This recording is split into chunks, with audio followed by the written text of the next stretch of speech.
Hello and welcome back to my channel. My name is Mark and today we're gonna draw something. Wait, I had something. One moment. Uno momento. In this video, I'm gonna be drawing this sketch in Photoshop. I'm gonna paint this, and sixth time is the charm because I've been trying to paint this thing for 3 days now. And each time something different has come up. The day before yesterday, I did the sketch, but when I went to do the video, the neighbor just lives here, like just outside my window. There's another house over there. I was screaming, so I went for a walk and I came back and I was tired, so I didn't do that. Then yesterday there was a blackout, so I did the YouTube short. You saw it. Yes, you might have seen it. Yeah, I won't post this today, so I drew the sketch again, my sketchbook in ink. And now this is the second time I'm doing this today because apparently I made an entire video 2 hours long, but it's only head footage, me talking to the camera, because OBS, the software I'm using to screen capture, was not on. So how fun is that? So it wasn't on, so I basically didn't do anything because there's no evidence, but I did. So reminder, this is a sketch and we want this to be a digital drawing, which it already is, but for the purposes of the video, it isn't. So here it is. Here's what I did the last 2 hours. And the day before yesterday, I tried to do another elk drawing. I didn't like this one. So doing things again. Oh my. So I hate repeating things. But anyway, here's the sketch I'm working with. The reference photo. I got this on unsplash.com, and the photographer for this thing is called Andrew Lee or Lai. That's the inspiration for today's piece. So first thing I have to do is import the sketch into Photoshop. So I took a photo of the first sketch and here it is. We're just going to make a copy of that. So there are three ways we can make our line art. The easiest one and the easiest one to remember is you can just add a layer on top, decrease the opacity for this layer, make your colors, take your brush, let's use the hard round pressure, then decrease opacity and just trace the thing, and so on. That's the easiest way to do it. Second way to do things is if this paper is white, you can put your sketch on top, turn it into multiply. Below that layer, you can fill it with white, and then on top of that white layer, if your sketch is like really polished, you can just immediately start painting your thing using your initial sketch as the base, which isn't bad. I think that's the easiest thing we can do if we just want to start right away with coloring. The other thing you can do, delete these. Let's turn this back to normal. If your paper isn't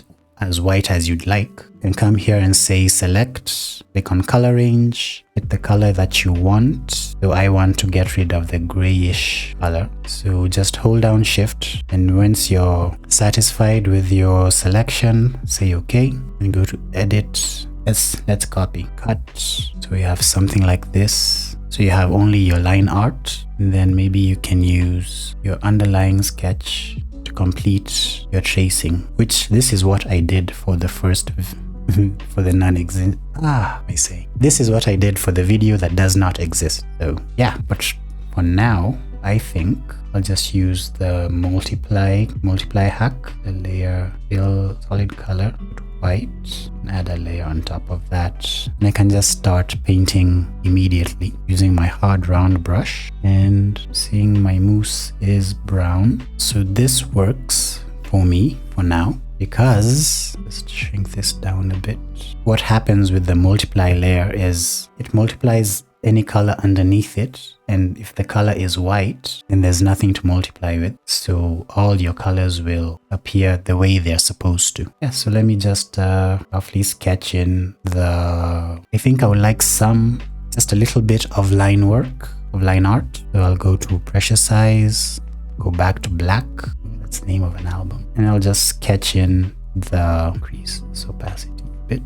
Just sketch in the animal. So that means it's time-lapse time. So now my local color, opacity all the way at 100, flow is 60, pressure opacity is on, and yeah, I'm just going to color in the elk. Keep thinking moose, but it's not a moose, it's an elk. So again, for a refresher, this is a picture we're trying to paint.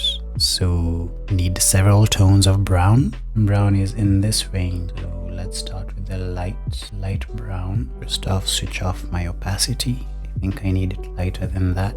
Might work. So the first thing I'm doing is kind of treating the sketch or the piece as a coloring book. I'm toggling the size of the brush as well, so it goes into this hair projections. So we're just coloring within the lines. There we go. So I'm thinking like this is the color of the moose if it's shaved. Elk.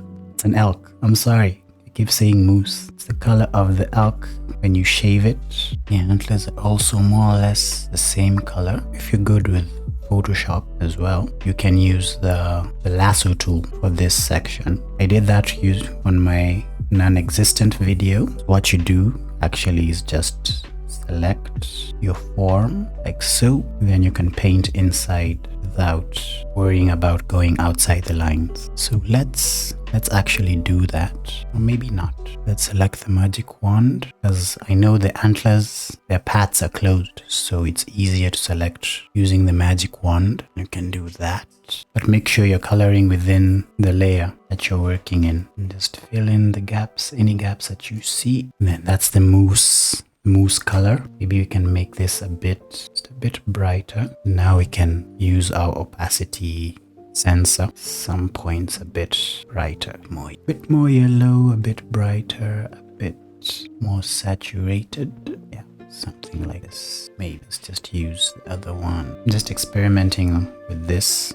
What I can also do is go to adjustments, hue, saturation. Let's do colorize. Make your moose any color you want. Something like that. So now we can do the dark colors, the really dark browns for the main area. But brown enough, not really. Something like this. And so we enter the ugly stage of the drawing. Nothing seems right. Yeah, so now it's time to move on to the antlers. Still using the local color. Now we're just going to draw with this color. Lightly touch the underside of this, make it a bit lighter, and then just try and indicate the grooves inside the antlers on the underside. I'm going to do that with a lighter color and then a darker one as well, so you can give it a bit of texture. Maybe we can try and increase the contrast of this thing, something like that.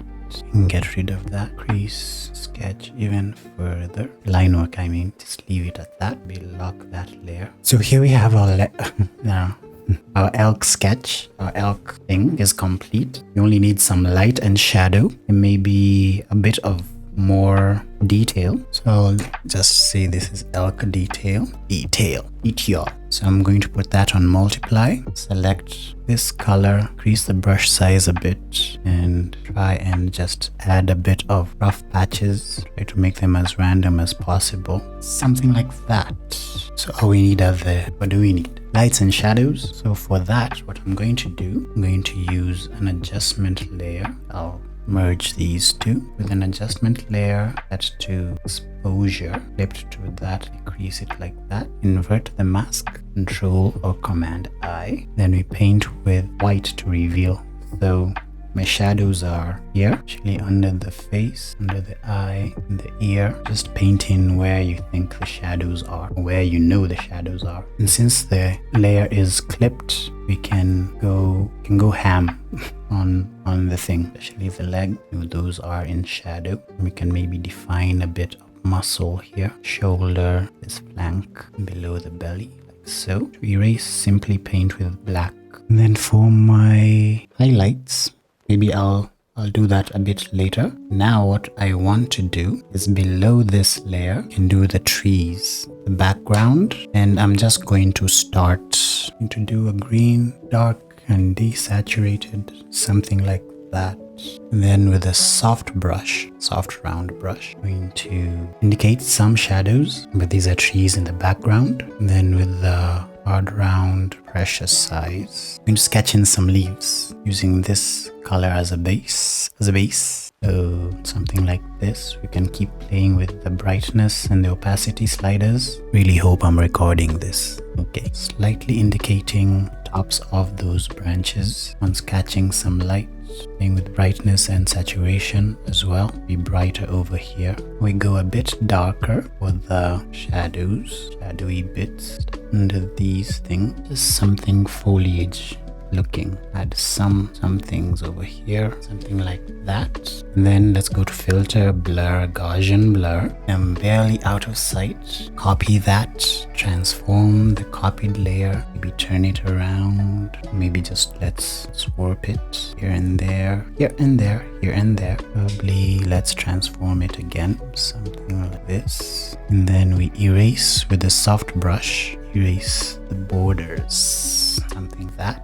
Merge these two. Yeah, so we have something like that for our background. Let's zoom out and see what we have. We can look at the navigator over here. And then finally, on top of everything, do our foreground. And I'll use the lasso tool to sort of create the foreground. So we have grass-like things, something like that. Let's fill it with this color. Then with a hard round brush, selecting our colors, have that. And with the secondary color, let's make it a bit yellowish, something like that. We go to brush settings, color dynamics, the hue jitter on, scattering on, texture, not really sure. Let's see, use grass texture. So let's see what we have over here. Make this a bit brighter. This also be greenish yellow, something like that.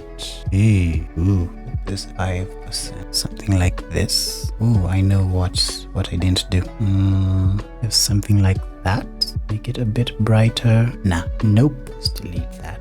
Let's use our lasso again, and we can erase some things over here. Let's use our pressure size. Let's use this, and even use the lasso again. Merge these two. So we need something like that, and then we can continue and add some of these other grasses, just slightly yellow. Decrease that saturation a bit. Yeah. Decrease the size of this, and yeah, I don't know what's happening. Okay, so going to need to the foreground as well as the background. I'm going to just blur it a bit, not too much though. We have that, and then on top of this I need a solid color layer. Let me use this color of the grass, a bit brighter. Invert the mask, also clipped.